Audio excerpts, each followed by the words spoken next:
ऐसे ऐसे 13 लड़के हैं कि जिनकी मैंने सरकारी नौकरी लगवाई। कोई ये नहीं कह सकता कि विधायक जी ने 5 रुपए ले। ये एक ही नहीं है, ऐसे बहुत सारे लड़के, 13 तो एक ही दिन लगवाए थे। और दूसरा मतलब कोई भी मामला ऐसा हुआ तो हमने तो सिर्फ ये सोच के, हम जब राजनीति में भी आए थे तो ये सोच के आए थे कि बाबा साहब ने इतना बड़ा बलिदान दिया है और बाबा साहब ने हमारे जीवन को सुखी बनाने के लिए अपना पूरा जीवन जो है उन्होंने मतलब खराब कर लिया। वो चाहते थे। मोदी बहन जी को आवश्यकता इस बात की है कि बहन जी ये सब चीज दिमाग से निकाल दे जो लोग कह रहे हैं, अपने पुराने साथियों को बुलाने का काम करें और जहां जिसकी सरकार बनने जा रही है उसके आधार पर हर प्रदेश में मतलब जो है अपने संगठन को मजबूत करके उनसे गठबंधन करने का काम करें तो निश्चित तौर पे हमारे पुराने दिन वापस लौटेंगे।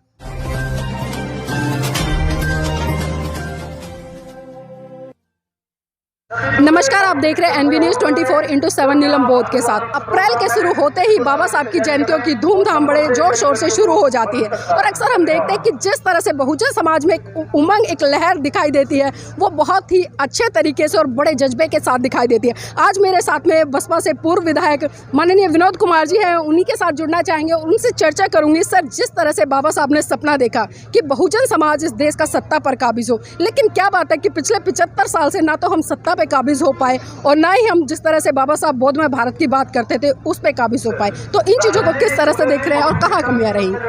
देखो, बाबा साहब ने अपने जीते जी बहुत बढ़िया मतलब जो है बहुत सफल प्रयास किया और आज हम जो भी कुछ हैं वो सब जो है बाबा साहब की देन है। बाबा साहब को कम समय मिला, बाबा साहब ने अपने जीते जी जितनी भी समाज में कुरीतियाँ थी वो सब दूर करने का काम किया। आज यदि हम यहाँ ये सब चीज कर रहे हैं तो ये सब बाबा साहब की देन है, ये बाबा साहब के बताए हुए रास्ते हैं। जहाँ तक सत्ता पे काबिज होने का सवाल है, माननीय काशीराम जी ने बहुजन समाज पार्टी बनाई थी 1984 में।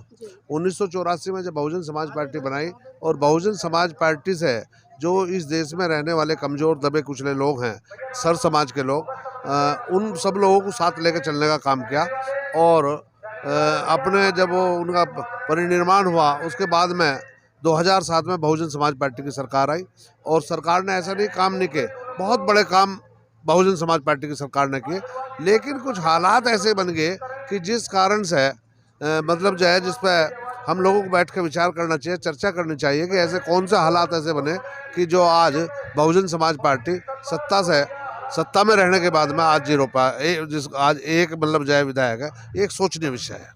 सर, जिस तरह से साहब मान्यवर काशीराम जी एक वोट और एक नोट का कॉन्सेप्ट लेकर आए, लेकिन आज हम देख रहे हैं कि वो पूरा का पूरा कॉन्सेप्ट खत्म हो गया। और दूसरी तरफ अगर मैं बात करूं, जिस तरह से साहब मान्यवर काशीराम या बाबा साहब कहते हैं कि किसी भी राजनीतिक आंदोलन का आधार सामाजिक आंदोलन होता है, तो उसको किस तरह से देख रहे हैं? क्योंकि आज हम देख रहे हैं कि सामाजिक जो आधार है वो खत्म होता नजर आ रहा है। ये बात मैं आपकी बात से बिल्कुल सहमत हूँ। जो बाबा साहब मान्यवर काशीराम जी ने कहा था एक नोट एक वोट, और दूसरा उन्होंने जो है जो सर समाज के लोग जो मतलब जो है विशेष तौर से उन्होंने कहा था जिसकी जितनी मतलब जितनी जिनकी संख्या भारी उतनी उसकी हिस्सेदारी, उसी के आधार पर उन्होंने अपने जीते जी ये इस पर काम किया, एक नोट एक वोट की बात करी और सर समाज के लोगों को हिस्सेदारी देने का काम किया। और उन्होंने हर समाज में से, चाहे वो पाल था, प्रजापति था, सैनी था, कश्यप था, जाट था, गुज्जर था, हीर था, को जो ये इस तरह के समाज थे जिनकी कोई पूछ नहीं थी, उस समाज में नेता पैदा करके बहुजन समाज तैयार करने का काम किया था। लेकिन कुछ दिनों से देखने में यह आया कि बहुजन समाज पार्टी जो है अपनी इस लीग से हटती चली गई। एक नोट और एक वोट की बात ना करके एक सामूहिक नोट की बात जब बहुजन समाज पार्टी ने करना शुरू करा और जो कार्यकर्ता थे वो उपेक्षित होते चले गए, तो उस वजह से ये स्थिति बनी है। सर, क्या लगता है कि जिस तरह से साहब मान्यवर काशीराम जी का जो कैडर होता था वो कैडर जब से खत्म हुआ है उस समय से हम देख रहे हैं कि लगातार पार्टी का ग्राफ है वो किस दिशा में जा रहा है? देखो, यदि जब तक मान्यवर काशीराम जी का जो कैडर था उस कैडर पे काम नहीं होगा जब तक बहुजन समाज पार्टी कामयाब नहीं होगी। दूसरा मैं ये कहूँगा कि देखो, कोई भी पार्टी हो, कोई पार्टी किसी भी कार्यकर्ता को पार्टी से निकालने का काम नहीं करती। यदि कोई कार्यकर्ता पार्टी के खिलाफ काम कर रहा है तो उसे इग्नोर करने का काम करती है। लेकिन बहुजन समाज पार्टी में सबसे गलत काम ये हुआ कि जो जितने भी जमीनी वर्कर थे जो मान्यवर काशीराम जी से बहन जी से जुड़े हुए थे, उन लोगों को छोटी छोटी शिकायतों के आधार पर उन्हें पार्टी से बाहर कर दिया। जैसे मैं ही हूँ, मैं पहले से बहुजन समाज पार्टी में था, लेकिन मुझे 2 बार बहुजन समाज पार्टी से निकाला गया।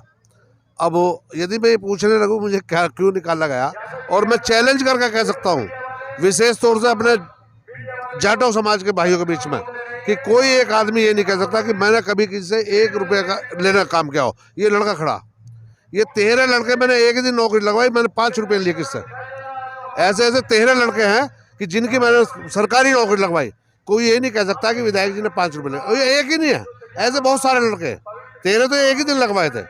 और दूसरा मतलब कोई भी मामला ऐसा हुआ तो हमने तो सिर्फ ये सोच के, हम जब राजनीति में भी आए थे तो ये सोच के आए थे कि बाबा साहब ने इतना बड़ा बलिदान दिया है और बाबा साहब ने हमारे जीवन को सुखी बनाने के लिए अपना पूरा जीवन जो है उन्होंने मतलब ख़राब कर लिया। वो चाहते थे मौज मस्ती कर सकते थे, तो मैंने भी उसका मतलब जो है एक हिस्सा बनने की कोशिश करी कि मैं भी भाई कम से कम जो है बाबा साहब के बताए हुए रास्ते पे चलूं और इस मिशन को आगे बढ़ाने का काम करूं। मैंने कभी नहीं सोचा था कि मैं भी एमएलए बनूंगा, लेकिन यदि मैं एमएलए बना तो वो बहुजन समाज पार्टी की देन थी, बहन कुमारी मायावती की देन थी और मान्यवर काशीराम जी की देन थी। सर आज देखते हैं कि जिस तरह से बाबा साहब ने 3 मूल मंत्र दिए कि शिक्षित बनो, संगठित रहो, संघर्ष करो, तो इस दिशा में आज समाज कितने बड़े लेवल पर काम कर रहा है? नहीं देखो, जहाँ तक समाज शिक्षा की दिशा में बढ़ा है, संगठन की दिशा में बढ़ा है, काम तो सारे बढ़े हैं, लेकिन अब ये 2007 के बाद में एक स्थिरता आई है। इसके बारे में हमें गहन चिंता का विषय है। इस पर हमें सोचना पड़ेगा कि आखिर ये ऐसा क्यों हुआ। देखो, मान्यवर काशीराम जी एक चीज़ करते थे कि वो ये चाहते थे कि इस देश में या प्रदेश में कोई भी सरकार ऐसी ना बने जो स्थिर सरकार हो। वो टूट फूट वाली सरकार चाहते थे। वो ये चाहते थे कि ऐसी सरकार बने जो 2 या 3 साल चले या कम समय चले, जिससे हमारे समाज को लाभ हुए। और वो क्या करते थे, यदि उन्होंने एक भारतीय जनता पार्टी से भले ही मिलकर सरकार बनाई, लेकिन वो भारतीय जनता पार्टी के वसूल को नहीं मानते थे, अपनी बात चलाते थे। और समय समय पे वो कभी भारतीय जनता पार्टी से मिल जाते थे, कभी कांग्रेस से मिल जाते थे। वो ये देखते थे कि यदि आज भारतीय जनता पार्टी अप हो रही, उसे डाउन करने के लिए वो कांग्रेस से जा मिलते थे, किसी और पार्टी से मिल जाते थे। देखो, हमारे पूरे हिंदुस्तान में आप ये देख लो कि 12-13 राज्य ऐसे थे कि जिसमें बहुजन समाज पार्टी के विधायक थे।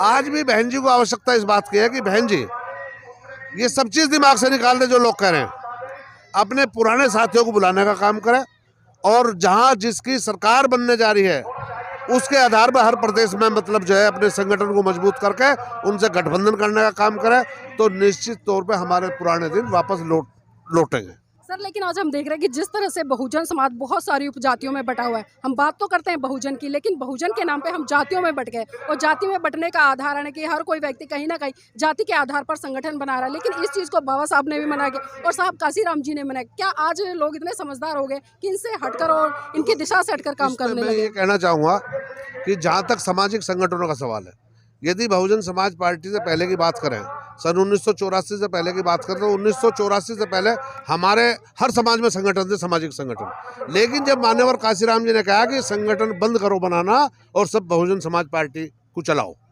तो सब लोगों ने अपने संगठन खत्म करे और वो सब लोग बहुजन समाज पार्टी में लगे। और उसी की देन है कि बहुजन समाज पार्टी यहाँ तक बने। आज भी यदि आप बात करोगे पूरे प्रदेश में, उत्तर प्रदेश में कोई संगठन नहीं है बहुजन समाज पार्टी के अलावा। ये नेता तो हो सकते हैं जो दूसरी पार्टियों में है, लेकिन वहाँ क्या है, कुछ नहीं। हम लोग यदि कहीं जा रहे हैं तो वो हमारा इस्तेमाल करते हैं, हमें देने के बारे में कुछ नहीं सोचते। देने की बात तो सिर्फ यदि करी है तो या तो बाबा साहब ने करी या मान्यवर काशीराम जी ने करी समाज को उठाने के लिए। सर आखिरी सवाल लेना चाहूंगी, जिस तरह से हम देख रहे हैं कि केंद्र में भारतीय जनता पार्टी की सरकार है और उन्होंने पहली बार बाबा साहब के जन्मदिन पर सरकारी अवकाश घोषित किया है और जिस तरह से बाबा साहब की जयंती मनाने का भी एक आह्वान किया है सर, लेकिन वहीं दूसरी तरफ अभी बुलंदशहर का 2 दिन पहले का एक ज्वलंत मुद्दा है कि वहाँ पर बाबा साहब की सामुदायिक भवन पर एक मूर्ति लगाई थी 10-15 दिन पहले बहुजन समाज के लोगों ने, लेकिन वहाँ पर उस मूर्ति को बुलडोजर से हटवाने का काम किया गया और बुलडोजर बुलाया गया, लेकिन प्रशासन ने उसको रोकने का काम नहीं किया। तो इन चीज़ों को किस तरह से देखते हैं? एक तरफ तो हम बाबा साहब का गुणगान करते हैं, लेकिन वहीं दूसरी तरफ बाबा साहब की मूर्तियों को हटाने का, तोड़ने का काम करते हैं। देखो, इसमें मैं ये कहना चाहूँगा कि चाहे भारतीय जनता पार्टी हो चाहे दूसरी पार्टी हो, ये सब जो हैं बहुजन समाज के खिलाफ है। ये बाबा साहब का नाम लेकर, मान्यवर काशीराम जी का नाम लेकर ये लाभ लेना चाहते हैं, अपनी सरकार बनाना चाहते हैं, लेकिन मजबूत तरीके से हिस्सेदारी ये देना नहीं चाहते। जो तेज तर्रार लोग हैं, मैं भी भारतीय जनता पार्टी में गया, जो कुछ बोलना नहीं जानते उनको आगे बढ़ाने का काम करते हैं, मुझे तेज तर्रार आदमी को बढ़ाने का काम नहीं करते। और ये भारतीय जनता पार्टी का नहीं, सभी पार्टियों का ये काम है। वो सिर्फ उसे पसंद करते हैं जो गुलाम लोग हैं, जो गुलामी कर सकते हैं। यदि मैं अपनी बात कहने में सक्षम हूँ तो मुझे वो पसंद नहीं करेंगे। इसलिए मेरा कहना तो यही है कि अपने लोगों को इकट्ठा होना चाहिए। अब जैसे 14 अप्रैल आ रही है, इसमें भी मैं एक बात कहना चाहूँगा कि जितने भी हम 14 अप्रैल जो हमारा निकालने का मकसद होता था, वो मकसद अपनी ताकत दिखाने का होता था। आज कुछ लोग क्या कर रहे हैं, जो विशेष तौर से वो जो भारतीय जनता पार्टी में चमचागिरी कर रहे हैं, वो आटे से पूजनी शुरू कर दी उन्होंने, क्योंकि ताकत उनके पास है। तो मेरा तो अपने समाज के लोगों से यही कहना है कि आप सब जो है मिलकर 14 अप्रैल को 14 अप्रैल ना बना के, जैसे हम 1 अप्रैल से आगे पूरे महीने मना रहे हैं, कोई भी एक दिन का समय रख के हम अपनी ताकत जो है हर जिले में दिखाने का काम करें कि हम में पहले वाली वही ताकत है जिस तरह से 2 अप्रैल में सन 18 में हमने अपनी ताकत दिखाने का काम किया। हमें डरने की जरूरत नहीं है, अपने आप को ताकतवर बनाने की जरूरत है और अपने संगठन को मजबूत करने की जरूरत है। जी, बहुत बहुत धन्यवाद सर। तो देखिए, जिस तरह से सर ने अभी हमारे साथ में चर्चा की है और एक बहुत अच्छा मैसेज दिया है कि लोगों को संगठित रहकर होना पड़ेगा, और जब तक लोग संगठित नहीं होंगे तब तक इसी तरह से टुकड़ों में बिखरे रहेंगे और अपनी शक्तियों का इसी तरह से विनाश करते रहेंगे। जरूरत आज बहुजन समाज के लोगों को संगठित होने की। अगर संगठित होते तो फिर से जिस तरह से 2007 में सत्ता में आए थे उत्तर प्रदेश में, फिर से दोबारा से सत्ता में स्थापित हो सकेंगे, लेकिन जरूरत है संगठित होने की।